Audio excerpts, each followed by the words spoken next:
Hi, I'm Joy Crookes. Thank you so much for watching Music News.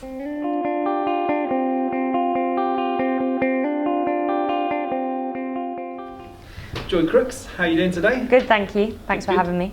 Absolute pleasure. You've made it onto the MTV PUSH Ones to Watch shortlist for 2020. How does that feel? It feels great. I used to watch MTV a lot when I was a kid, so it feels very fun to be part of it now. Absolutely. Was it a surprise?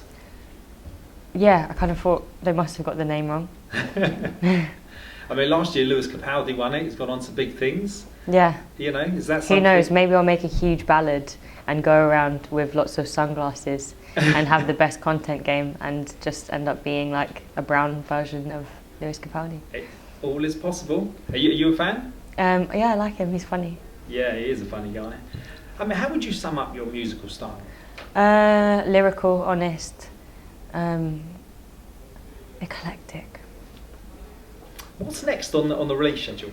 I'm writing an album at the moment. Yeah, I mean, how's that going? You know. How does anyone's first album go? I feel like you are writing your first album until it's out. Does that make sense? Have you got a lot completed, or Yeah, I mean, like I released 2 EPs and 2 singles, so I released like 12 songs this year. So I'm not going to let all of them go. I'm definitely going to rejig them onto the album. But so that's how I know what it feels like to finish things off. But now it's connecting the dots and finishing the rest of it.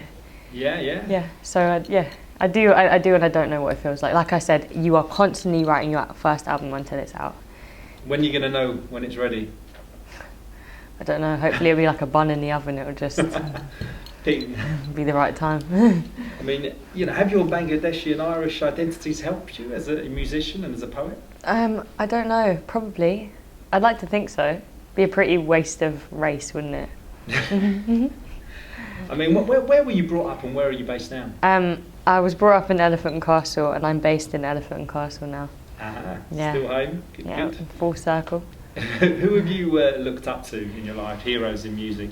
I've looked up to so many people. I always say the obvious, like Nina Simone and Billie Holiday and like I love the Pogues as well, but like people like Lou Reed, I really like Lou Reed, his Transformer album.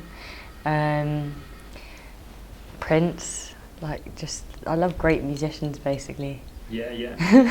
I mean, when did you first know that music was going to be your thing? I didn't, it's kind of like a happy accident. Yeah. I just didn't, I had no idea. I didn't really like sit down and go, right, well I'm going to become a musician. It just kind of happened. It was just fun. I probably should have thought, you're into this, but because I was so young, I just didn't really think. And also having that pressure of telling yourself, this is your vocation. It's just like I wasn't really, just not planned for that. You know, you must have also thought, you know, I'm prettle good at this. Or other people sort of telling you that. I still fail to think that to this day, but you know, get invited to these MTV things and a little bit of validation here and there doesn't hurt. Certainly. And do you prefer sort of playing live, studio work? I love playing live. I love the studio when it's going right. When the studio's going wrong, I feel like I'm in a box that has no windows. And I feel weird. It's a good way of putting it. Yeah. December election looming. If you were Prime Minister, what would be your sort of central policy?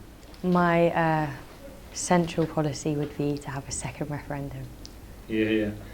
And what's your live schedule looking like for next year, 2020? It's looking kind of busy, even though nothing's announced. But when it is announced, I think it will be quite a shock. Got to just find a way to design a poster that can fit a few of those gigs on there, don't we? What are your musical ambitions? My musical ambition is to be content. And I know that sounds weird, but I mean, when you get to a point in your job, whatever you do, I think there is a point where you're like, this is me and this is how I express, or this is how I find my flow, whether that means you're a butcher or a musician or a painter or whatever you are, or an architect, whatever. I think there's this point where you have and I do have it in some ways now, but I just think that there's a point where your feet are rooted into the ground of the job that you're in, and that is what you do, and you know you're never going to turn back, and it's like stability, but to like the most profound level.